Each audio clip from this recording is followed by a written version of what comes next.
penyayang, dan dia cuek dengan tingkah laku pemilik. Tapi ketika dia sudah menjadi manusia, dia sudah berevolusi mulai dari fisik sampai bentuk wajahnya, wis pokok berevolusi menjadi salah satu.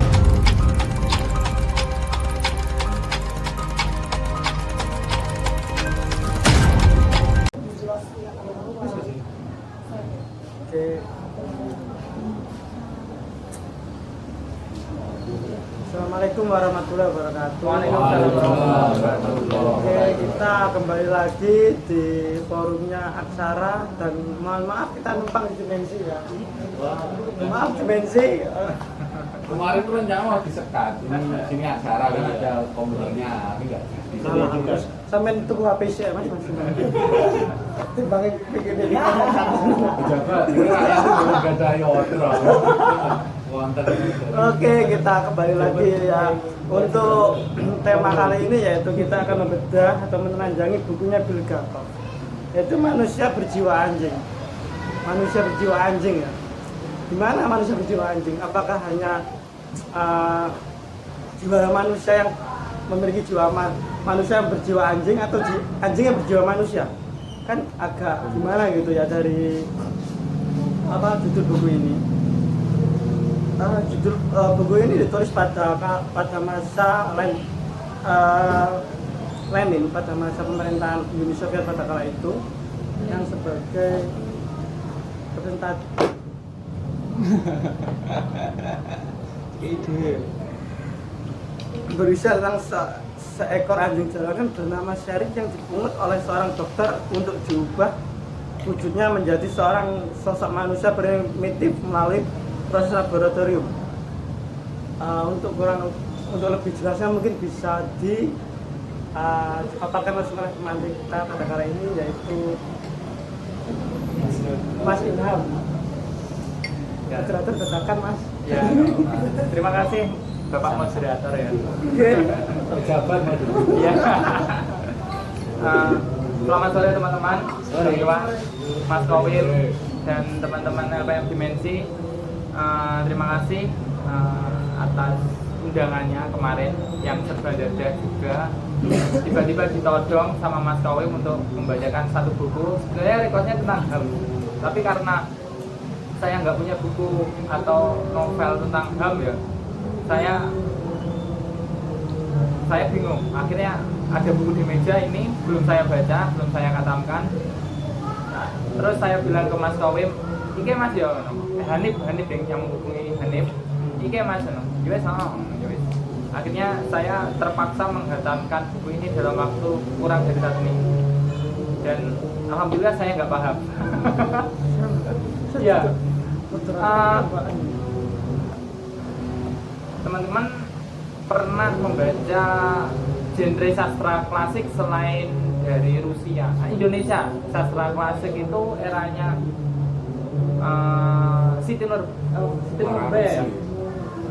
Siti Nurbaya. Kalau di Indonesia model sastra klasik itu seperti Siti Nurbaya yang bercerita tentang bagaimana seorang manusia melawan norma atau melawan aturan-aturan yang ada di lingkungannya.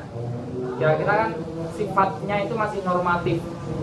Terus deskripsinya itu masih deskripsi yang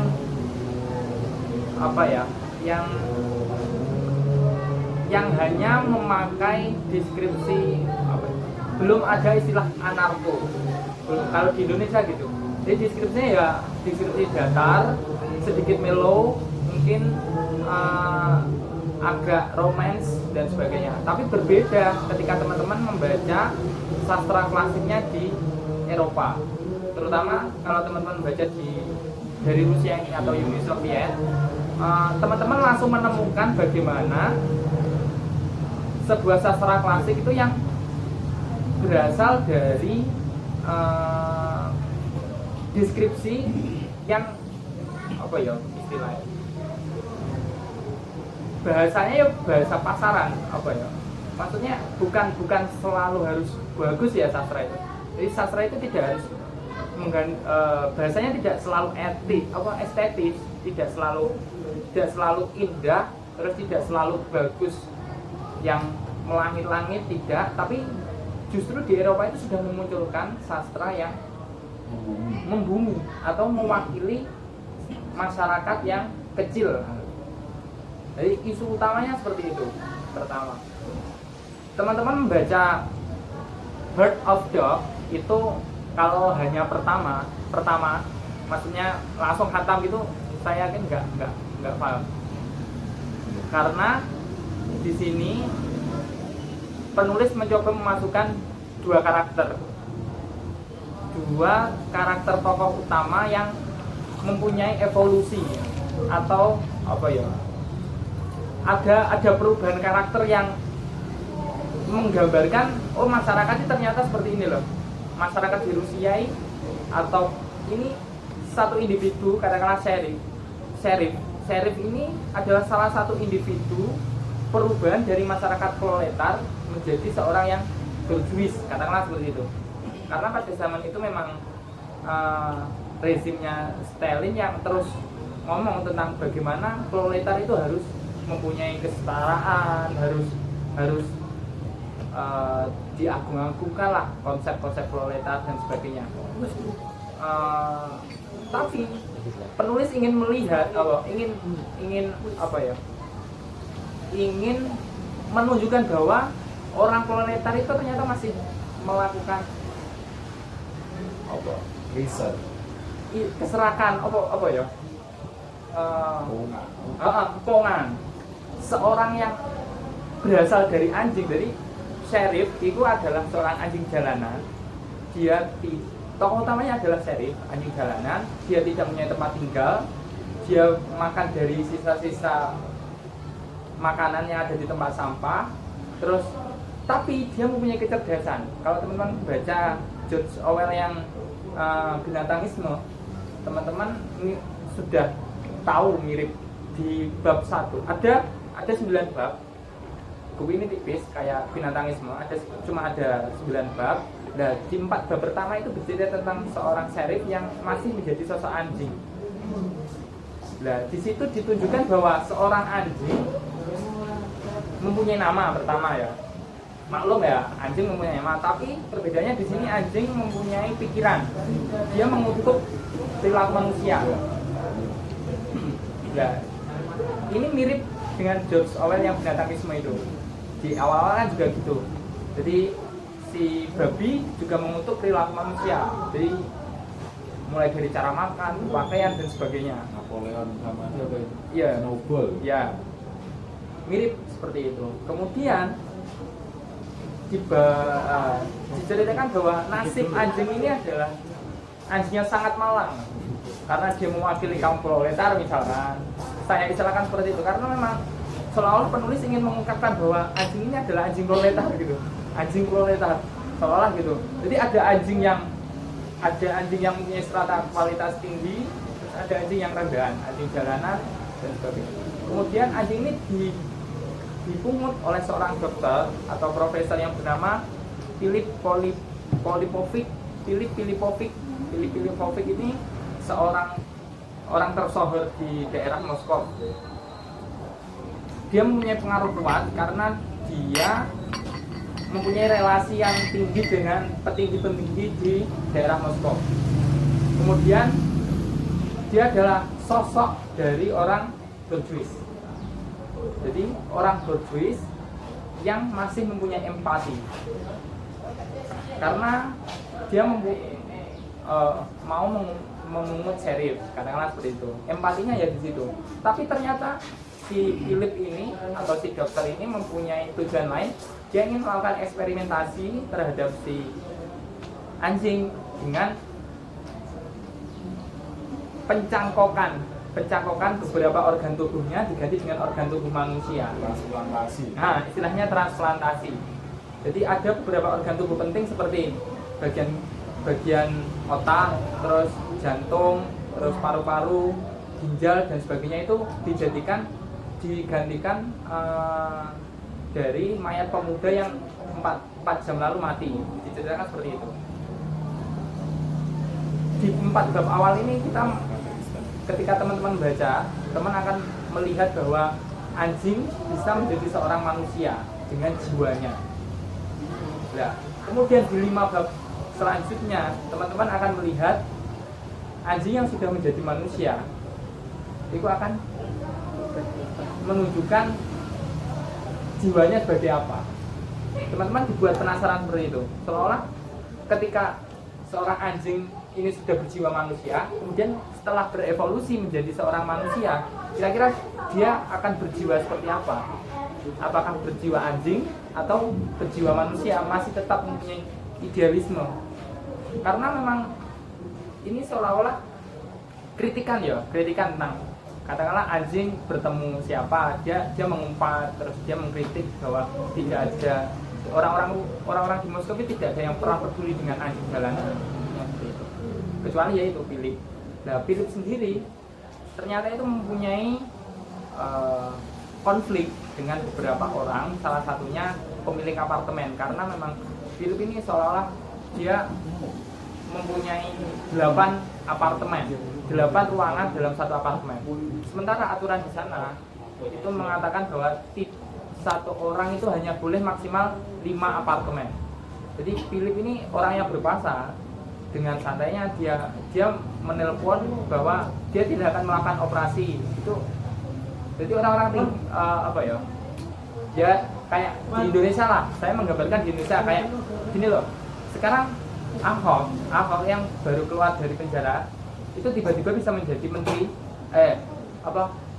pimpinan direktur direksi apa? Pertamina. Loh, padahal dia mempunyai track record, pernah di penjara katakanlah, pernah dengan santainya Ahok langsung dicomot. Jadi ya seperti itu, kekuatan Philip seperti kekuatan Ahok gitu. Philip ini bermasalah sebenarnya. Dia melanggar beberapa aturan dalam negara itu, dalam Moskow, tapi dengan santainya karena dia mempunyai relasi kekuasaan yang tinggi, jadi dia mampu melawan aturan-aturan itu. Nah, saya mungkin nanti bisa diterangkan siapa Bang Iwan atau Mas Kawin. Saya di 5 bab yang ketika dia menjadi manusia ini saya benar-benar belum paham.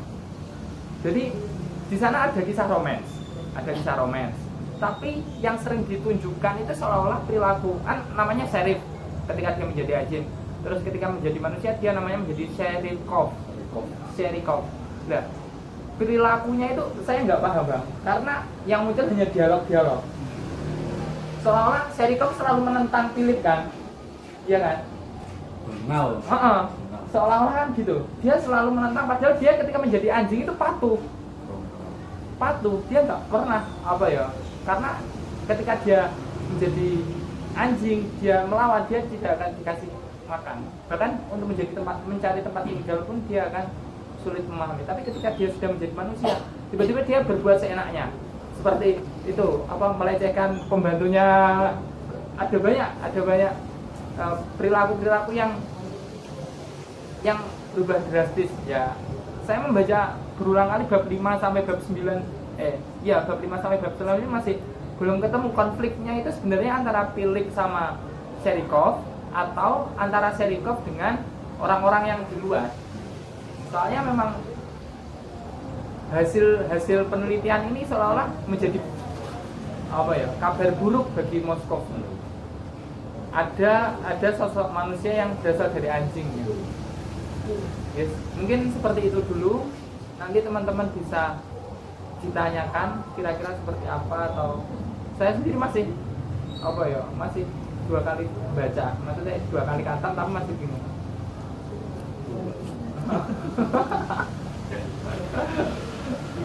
Monggo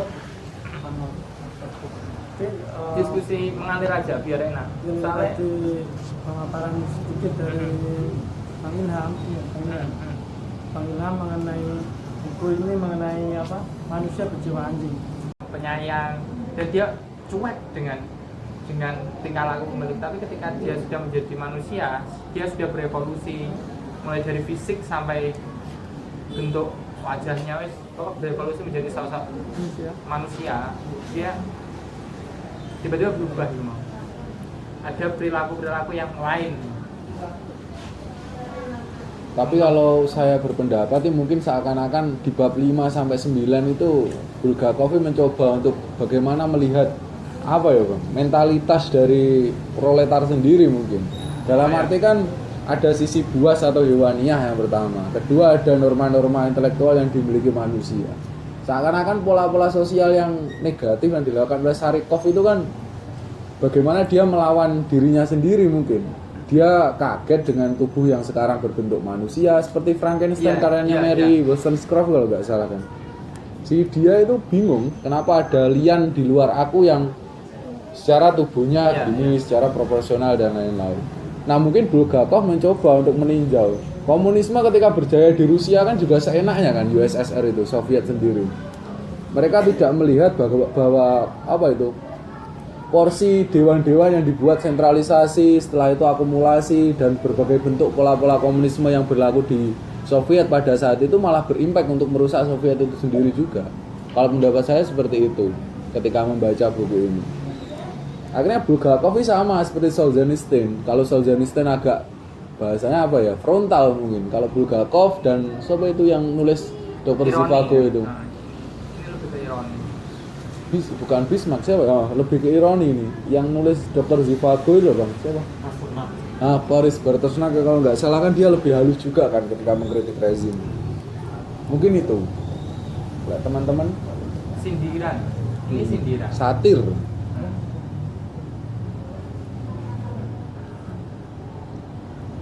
Jujur aku lek mau tulisan dari Soviet kok sulitan. Bener Bang.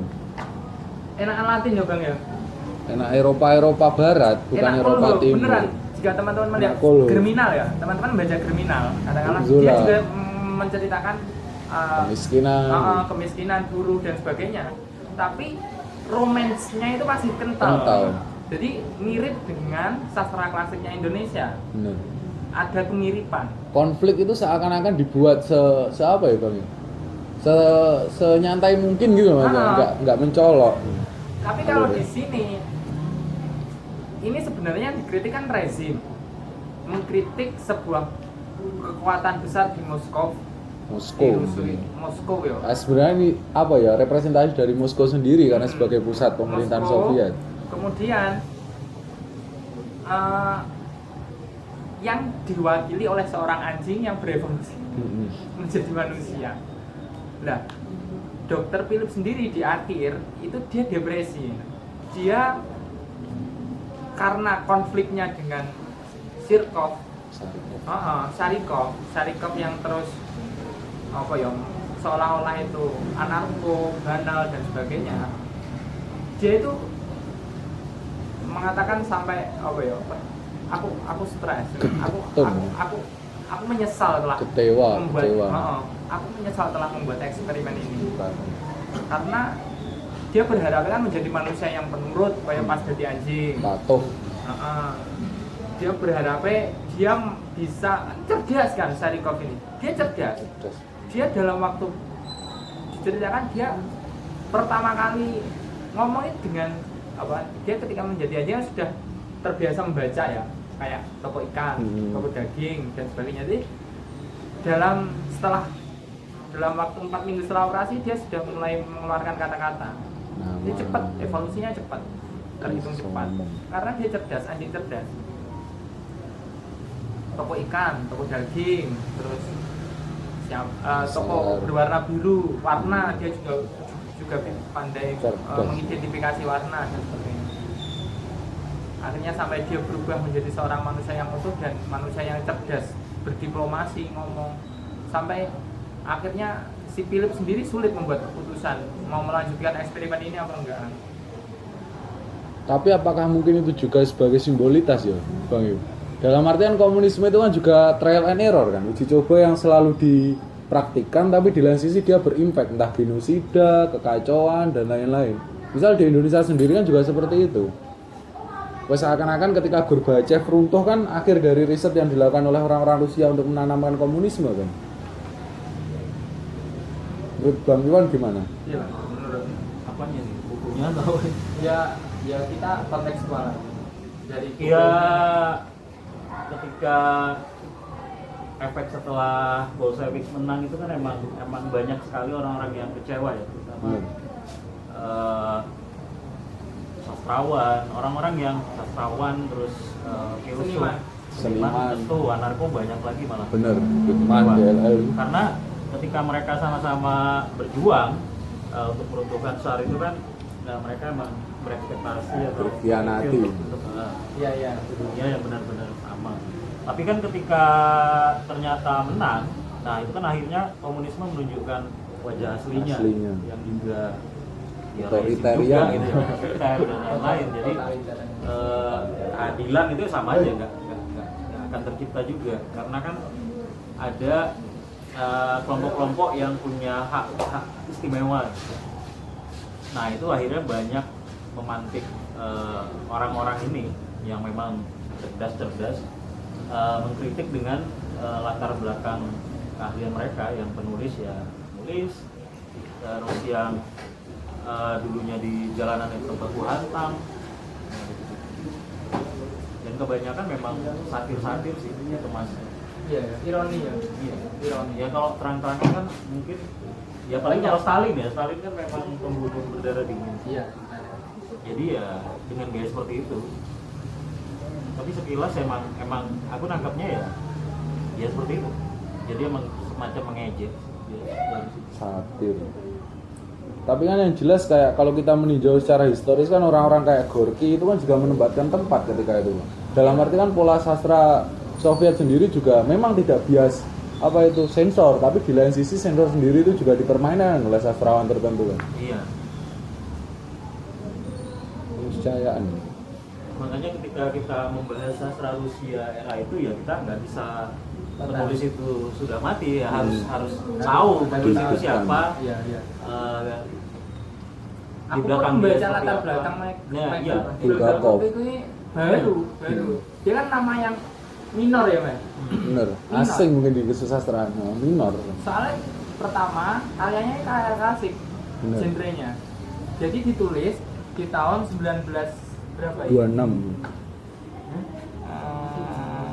Kalau cetakannya 1987. Tapi kalau tulisannya 1920-an. Iya. 25-an ya. Iya. 25 Ketika 26. Stalin masih berkuasa. Tapi entah mungkin kecondongan politik Bulgakov sendiri dia pro dengan Trotsky atau Stalin, saya pribadi juga kurang tahu bos. Tapi kalau dilihat cara kritiknya mungkin agak semi-semi Stalin dia melihat kalau komunisme itu nggak bisa gimana ya, berdiri sempurna kokoh. Mirip Orwell ketika dia menafsirkan komunisme itu sendiri juga mungkin di Animal Farm. Justru ketika teman-teman melihat karya Rusia kan sebenarnya belum berdiskusi dengan Hari ya masalah karya ini. Aku sebenarnya Indonesia ini pernah pada era setelah 45-an itu kecenderungannya ke Rusia ya karyanya. Bener. Kayak sekarang itu yang lagi dicari kan tulisan-tulisan Utuy ya. Utuy. Lekra itu kan mempunyai impact. Karyanya itu mempunyai impact. Kalau madhabnya ke Rusia itu, menurut saya bahkan Pram sendirian pernah ya. Menerjemahkan kalau nggak salah. John Steinbeck juga itu bang. Banyak. Banyak. Tolstoy ya. Tolstoy. Iya, Gorky. ya biasanya kan sastrawan-sastrawan yang alirannya Kiri. Realisme Sosial. Nah. Tapi kalau masuk kategori novel ini apa ya bang? Sosial atau sosial? Realisme Kalau tadi sosial. aku lihat sekilas semuanya membuat ini parabel absurd. Absurd ya. Parabel absurditas. Jadi absurditas tapi dikemas ya, parabel itu cerita binatang tapi ada ajaran, ada pesan tertentu di balik itu melalui rekaan-rekaan ya, semacam ini binatang. Iya. Dokter Philip Absurditasnya kan Elkov. ya apa iya anjing terus bisa jadi manusia kan ya nggak ada. Tapi kayak nggak ada bang spirit dalam arti kayak pembedaan secara kritis. Kalau nggak salah kan memang ilmu pengetahuan pada saat itu Soviet sendiri kan memang gencar-gencarnya melakukan manuver pengembangan sains kan kalau nggak salah kan. Iya. Kayak Dia sendiri kan emang dokter kan. Iya. Bulgakov itu dokter kalau nggak Dokter. salah. Kayak di Indonesia paling Semaun ya. Iya, mirip, hampir Semaun, ya? mirip dengan Semaun. Ya orang-orangnya apa Sofia itu kan dokter.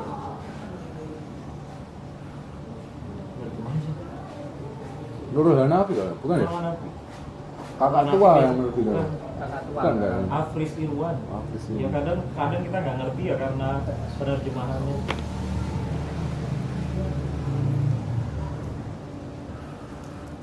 Monggo teman-teman yang lain pengen menanggapi, pengen bertanya, silakan. Iya masuk. Ya karena saya belum pernah baca juga ya terkait Ya, buku. nggak apa-apa. Saya sebenarnya ini ingin menggali titik dasar dari pola buku ini.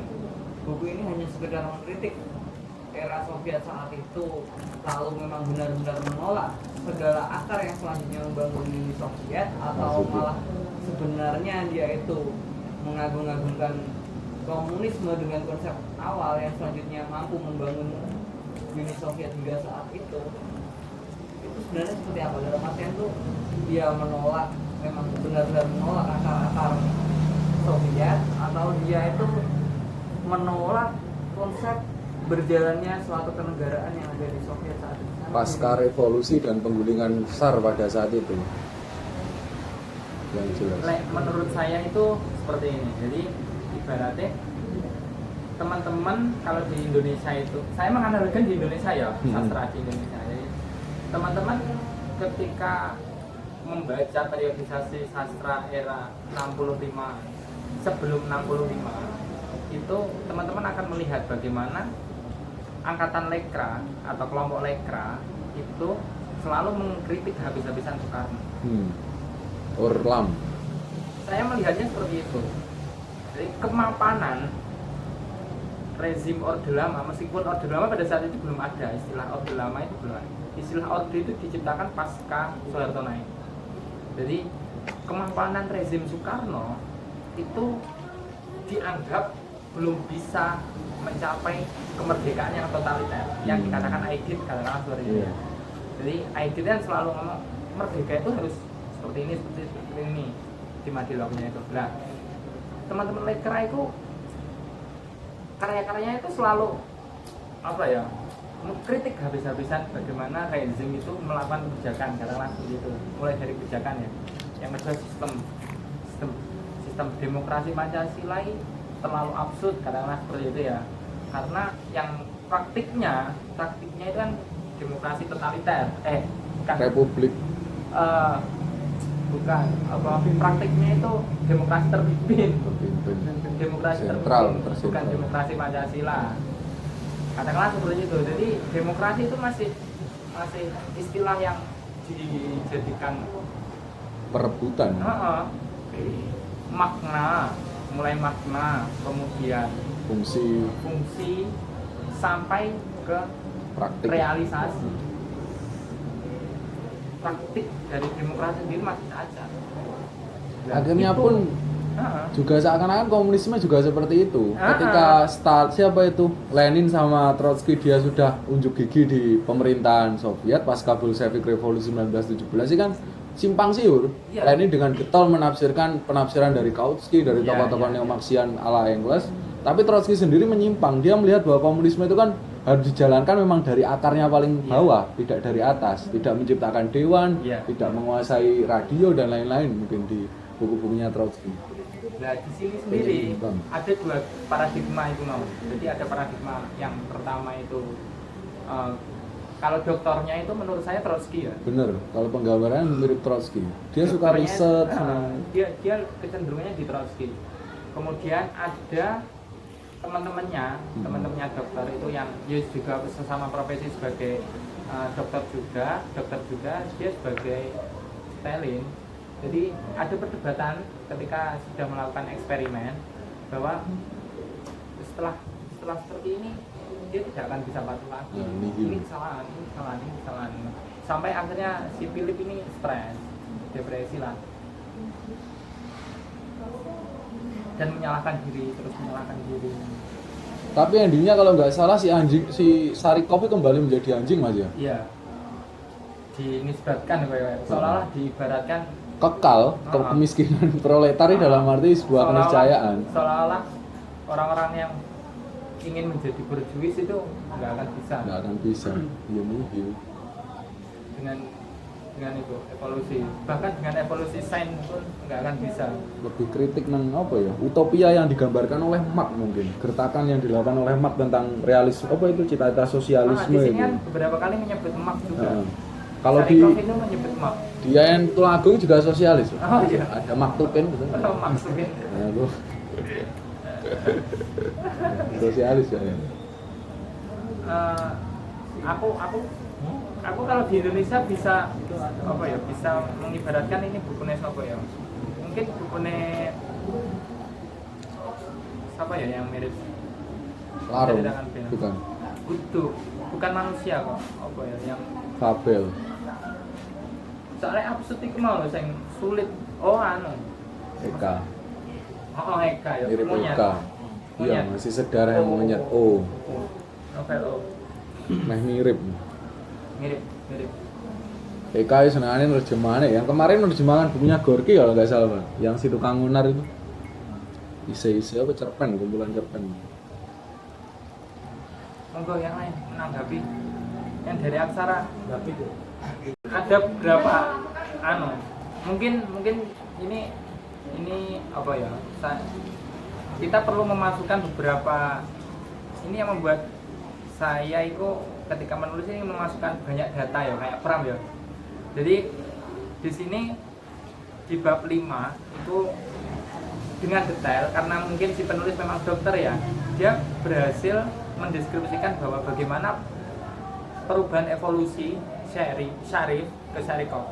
Jadi mulai dari subjek eksperimen anjing jantan berusia sekitar 2 tahun, jenis anjing kampung, nama Syarif, bulu tipis kasar coklat abu-abu belang, ekor warna susu mendidih, ada bekas luka bakar yang suka sembuh di tubuh sebelah kiri. Sebelum dibawa profesor, kondisinya kekurangan gizi. Setelah dirawat seminggu, kondisinya sangat bagus dan sangat kuat.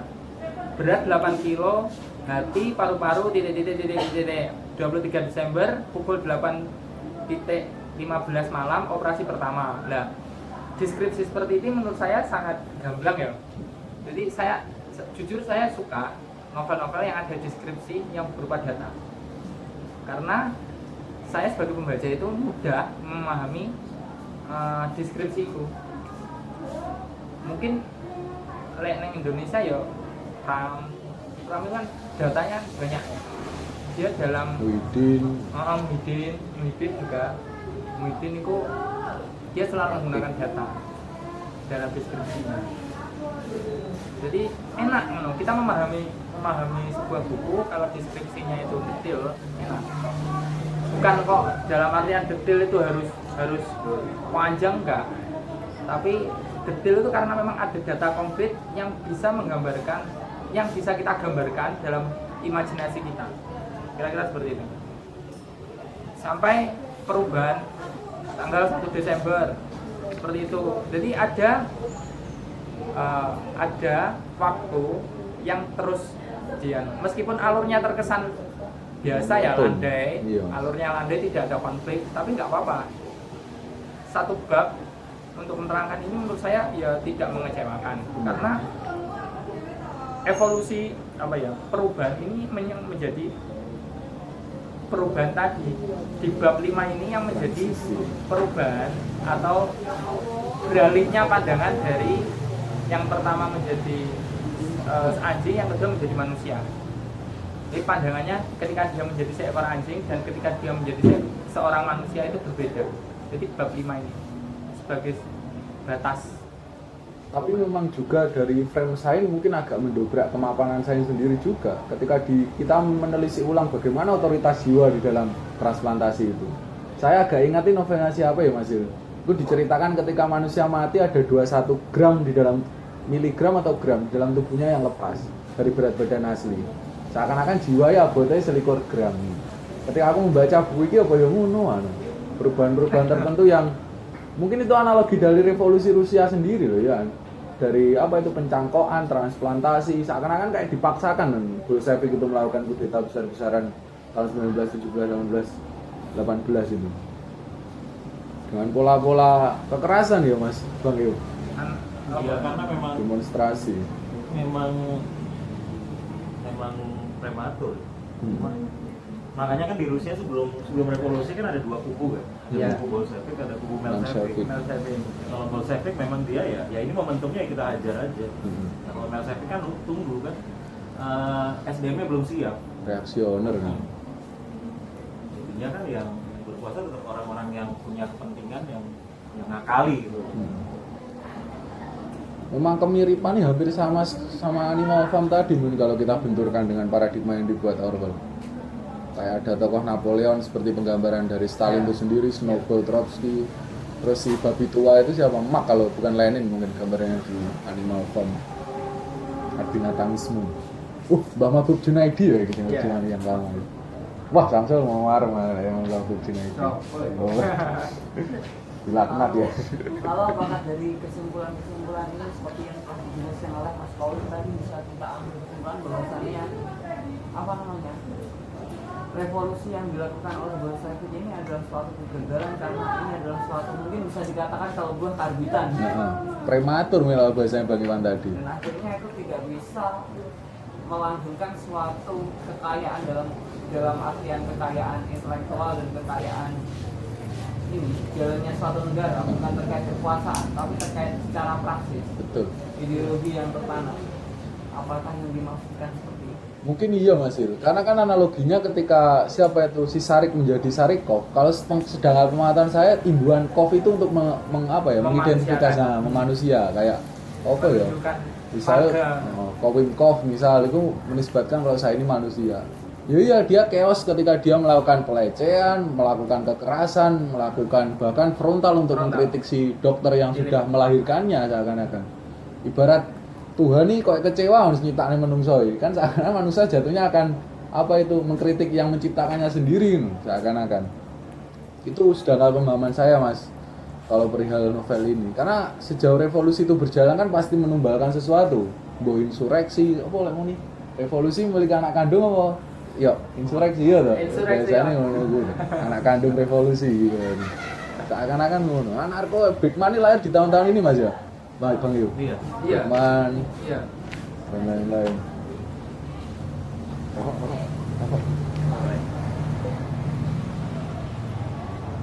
Soviet itu apa ya apike kaya? Stalin itu terjemahannya rada payah. kaku.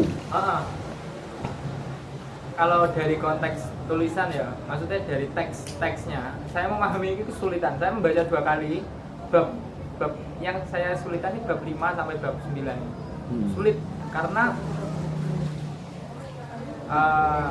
mungkin penggambaran karakter Sarikovnya dengan dialog ya, dia diwujudkan dengan dialog, meskipun dialognya itu masih mirip dengan ketika dia berjiwa anjing. Maksudnya ketika dia masih menjadi anjing itu dia masih mempunyai sifat anarko, tapi ketika dia sudah menjadi manusia, sifat anarkonya itu sudah diwujudkan ke perilaku. Praksis mungkin ke tingkah laku San. Apa rasis ya? Apa sampai rasis tuh Bang? Enggak ya? Si Sarikov itu enggak sampai rasis kan? Aku belum baca ya. Kriminalitas. Tapi secara teks masih kesulitan aku sendiri memahami sastra klasik Rusia ini. Pengamanan diri ya mungkin Ivan. Seakan-akan dia tidak berani frontal juga untuk mengkritik Stalin pada saat itu. Tetap menggunakan bahasa alegori itu tadi yang dia benci mungkin dengan Stalin, dengan rezim yang sekarang mapan, tapi dia tidak frontal untuk ini loh tokohnya, ini loh kesalahannya, ini kejanggalan. Stalin. Kalau Stalin masuk kalau nggak salah. Makanya sebut Stalin. Berapa orang? Maksudku sifatnya atau karakter penguasanya mungkin yang agak apa Kalau ya? di Indonesia menyebut itu pasti diculik ya. Lolos sensore Gorky balik gini sih. Oke, sekarang muncul lagi pertanyaan tentang saya. Terus tanya. Apakah terus dalam artian buku ini, terjemahan ini bisa dikatakan bahwasannya proletar itu masih bisa menjadi seorang borjuis? Dalam artian kan di sini disebutkan bahwasannya gagalnya revolusi yang berpola karbit dalam artian prematur, pemaksaan, hanya penuh intrik dalam artian terus yang dilakukan adalah politik taktis dan praktis, tidak ada pernah dilakukan politik praktis. Apakah bisa saya katakan bahwasannya sebenarnya dari penulis masih memiliki harapan terhadap Milosevic tadi.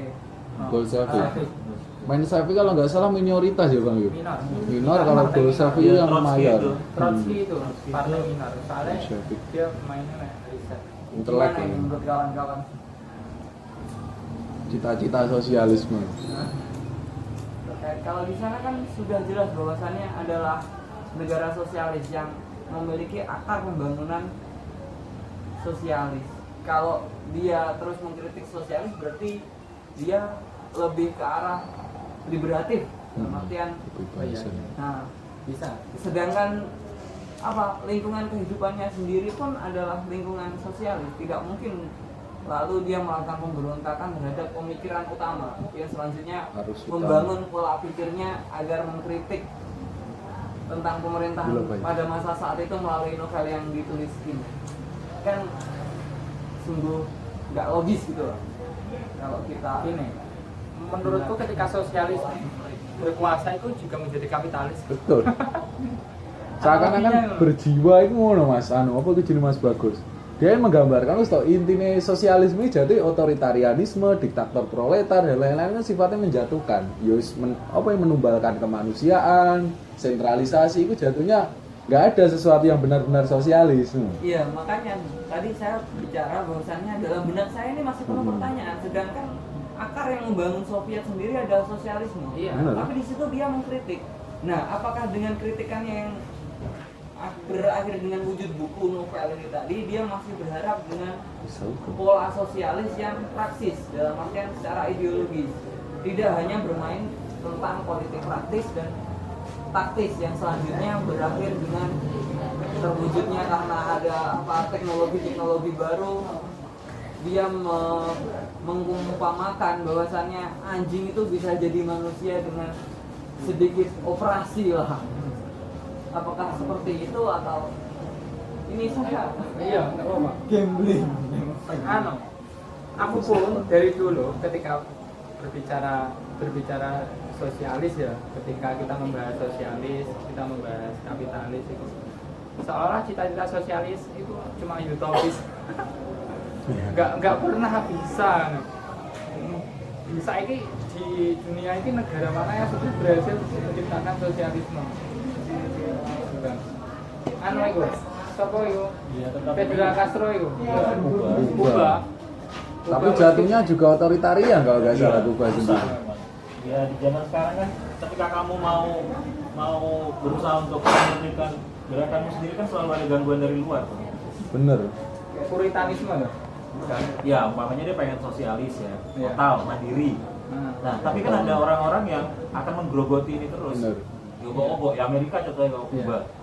Jadi ya pasokan pangan atau nanti kamu bekerja sama negara mana diganggu untuk mereka tidak bekerja sama itu kan akhirnya menggoyang ini terus muncul orang-orang yang memang kontra dan memang tujuannya juga jabatan Ya, terus dia semua. membelot dia jadi pengkhianat ya kan itu yang terjadi atas seluruh negara. Hampir keseluruhan. Ya mungkin kalau kita menafsiri tafsiran yang dilakukan oleh siapa itu Fukuyama kalau nggak salah ya Mas. iya. Terus gak ono masa depan sosialisme itu. Gak ono. Semua akan Gak ono. menuju demokrasi liberal kan. The ending of the last man and the end of history kalau nggak salah bukunya itu. Tapi mungkin dari akar yang paling kecil, Soviet usia sekarang kan juga masih sedikit demi sedikit juga mengamalkan sosialisme Putin itu kalau nggak salah. Tapi walau melihat komunisme sebagai mimpi buruk juga di lain sisi. Karena impact-nya hampir sama di Indonesia. Lahir menjamur gerakan-gerakan apa ya sindikalis, sosialisme kerakyatan, anarko itu banyak juga di Rusia kalau nggak salah. Bahkan genre mungkin di pop punk itu kalau nggak salah di sana juga mengarah.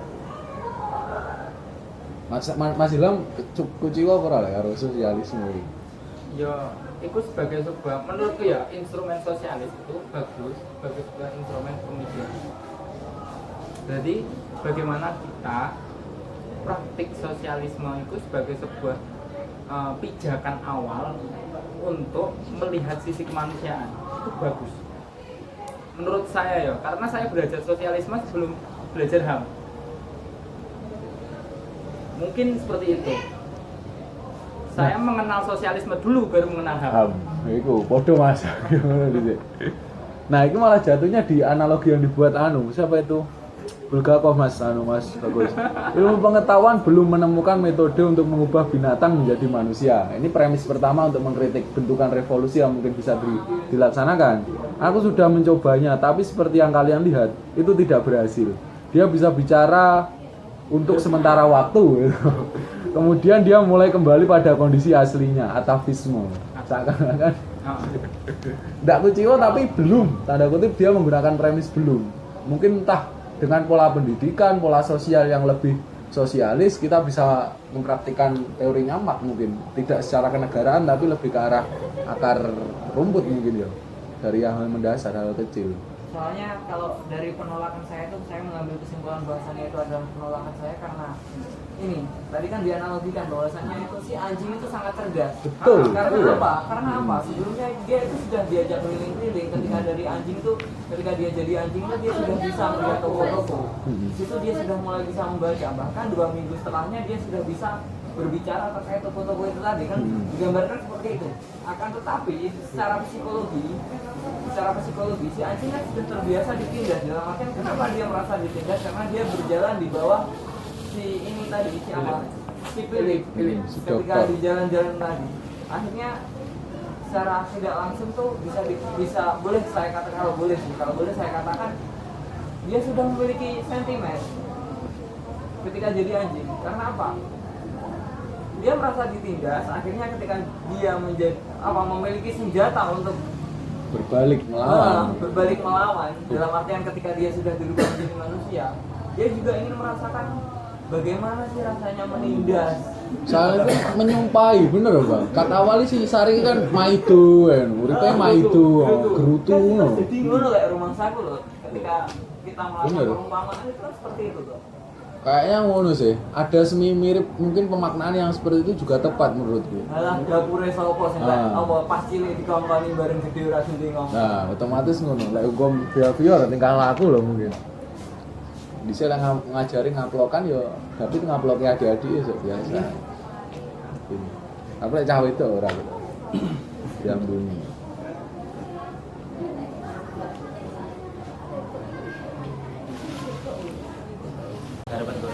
Nggak ada yang nanya lah. Cacai. Mungkin kalau perbandingan novel banyak masih untuk Banyak. menggambarkan novel ini sebenarnya. Atau Aku mungkin sebetulnya fakta tertarik riset. dengan sastra klasiknya Rusia loh. Mungkin teman-teman ada yang Korek. sudah membaca yang lain. Bulgakov sendiri sudah menulis apa ya? Apa? Ngomongin cewek kalau nggak salah Margarita ini. Romance ya?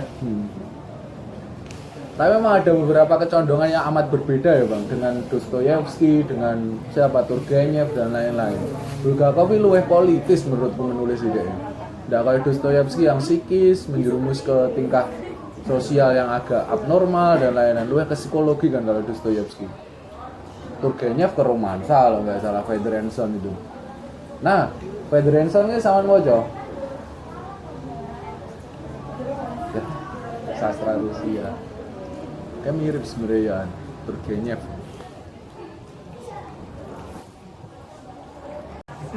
Kayak aku tuh piye? Nanya di sini aja.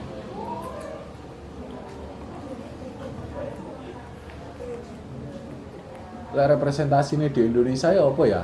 Apa ya PKI sing akhirnya jatuh gagal. Tapi mungkin lah dek PKI mungkin analogi nih si anjing itu bakalnya tidak jadi manusia tapi mati ketika di transplantasi mau Iya. jadi atau mungkin kalau di Indonesia seperti itu mati sih saurunge hari tadi manusia. Soalnya sudah era sing nggak setuju ketika tiap Mungkin rekomendasi untuk teman-teman Oh, selanjutnya itu mau cari Isaka Banu ya. Nah, Isaka Banu keren.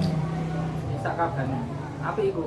Jadi itu bercerita tentang sejarah tapi dari sudut pandangnya bukan sudut pandang pribumi tapi sudut pandang penjajah Kolonial kayak rumah kaca wes rumah kaca dari orang lain. tapi rumah kaca kan masih pribumi kan pengemanan kan masih pribumi. Oh. Isaka Banu sing apa toh judulnya Maliang.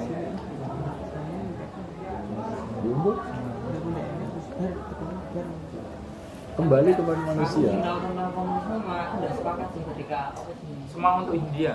dalam penerapan suatu kenegaraan itu, ketika kita bicara bahwa kita harus sosialisme lalu kita harus menerapkan komunisme, Bener. Tidak perlu label sosialis, sebenarnya kita sudah sosialis dalam pola tertentu mungkin. Tapi bayangkan Mas Bagus, dalam artian cita-cita itu memang sok Rusia sendiri yang pertama kali Iya. ya getol ingin mengamalkan, lekas-lekas mengamalkan komunisme dalam penafsirannya Lenin kan. Wes kudu iki sampai akhirnya dia ditembak oleh seorang anarko iso cewek. Iya Bang yo. Aku lupa namanya, akhirnya kena stroke meninggal itu kan. Trotsky melayu dibabat entek harus Stalin di Meksiko kalau nggak salah meninggal. Pas cetukan Frida Kahlo karo Diego Rivera. Sakno. Iya, tapi otoritas dokter ndek kono dengan analogi terakhir ini seakan-akan mengembalikan. Nah, di Indonesia juga muncul pola yang sama ya. Jadi penulis-penulis itu terdiri bukan dari jurusan sastra ya, bukan dari jurusan bahasa, tapi dari jurusan teknik, Filsafat, filsafat. teknik, dokter, teknik, insinyur malah jadi penulis. Teko eksak, teko wong eksak.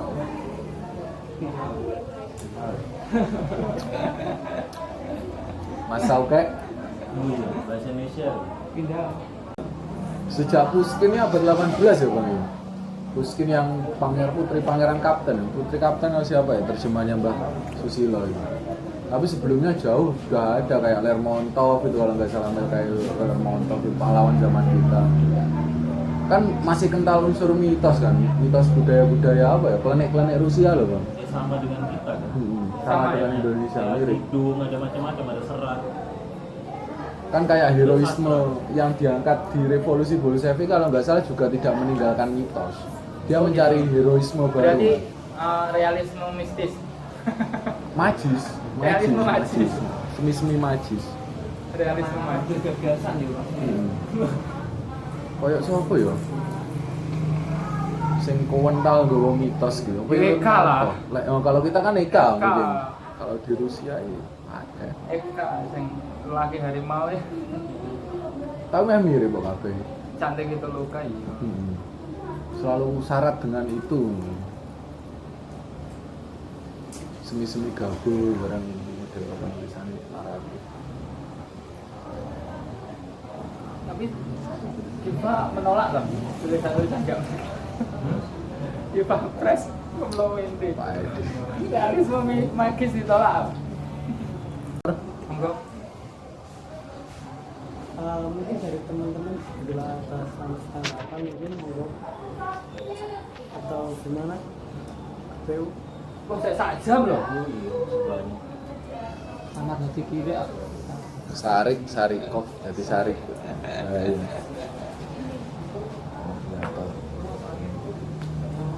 Soalnya memang kadang ini masih asing Bang, masih loh.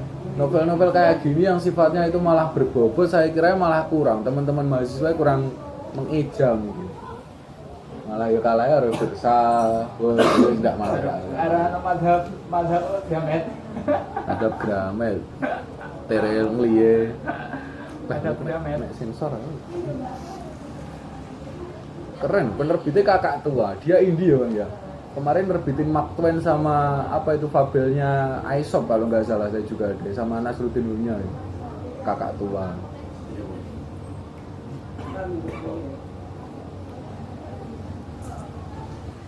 Kadang seorang yang belum belajar entah dari sejarahnya apa gimana kan memahami cuma sebatas cerita. Iya, iya. Ya untuk agar supaya bisa sangat tahu dengan itu. Ojo berada di zona nyaman. Jangan berada di zona nyaman. Jadi ketika kamu membaca buku, jangan hanya satu kali. Percuma sama membaca buku satu kali. Percuma, tenang, beneran. Beneran, Manusia itu akan tetap enak sama baca sampai kapanpun, bahkan berulang-ulang kali sama tahu pun ya. Ini halaman ini dialognya gini sampai detail itu ya. Itu akan tetap enak karena kita menolak zona nyaman membaca. Lek sama terlena dengan zona nyaman membaca sama satu kali puas gitu ya. Ya sama selesai di situ. Cuman nggak akan pernah tahu ini kenapa kok sampai penulis itu menuliskan, maksudnya dia menulis kan tanpa, nggak mungkin kan seorang penulis dia menulis tanpa kepentingan. Dia memilih diksi, memilih kalimat, kemudian memasukkan tokoh, nama, sebagainya, dia dengan penuh pertimbangan.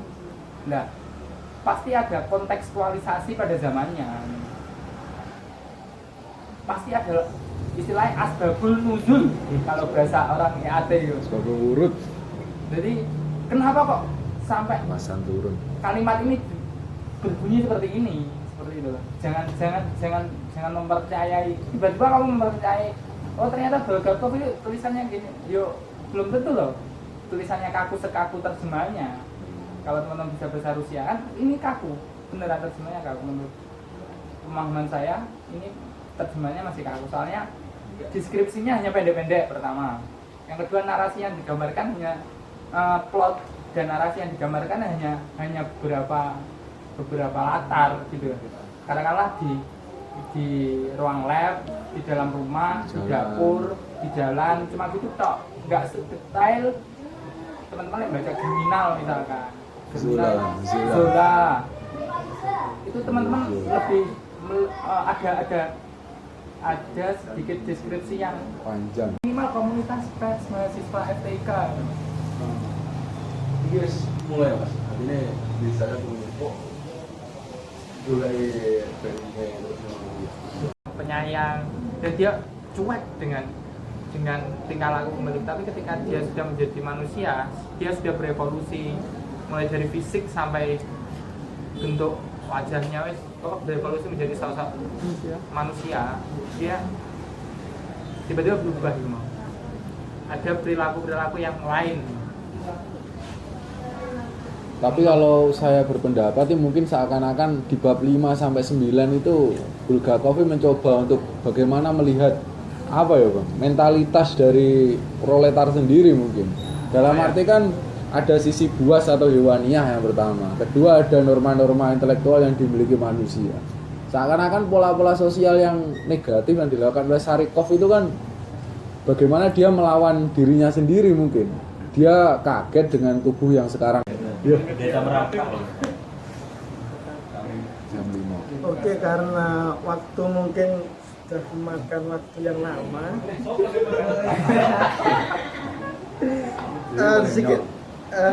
Di sini sedikit saya memberikan kesimpulan bahwasanya dari novel yang kita baca kali ini, Sarik menjadi anjing tak bisa berontak karena takut tak bisa makan. Sarik menjadi manusia, bisa sesuka hati melakukan apa saja. Ini sebuah gambaran kesenjangan nasib, bagaimana proletar memberontak tak akan makan, sedangkan burjuis bisa melakukan semua saja. Sekian dari saya, kurang lebihnya mohon maaf. Assalamualaikum warahmatullahi wabarakatuh. Waalaikumsalam warahmatullahi wabarakatuh. Salam pers Mazo. Salam. Kacamata politik.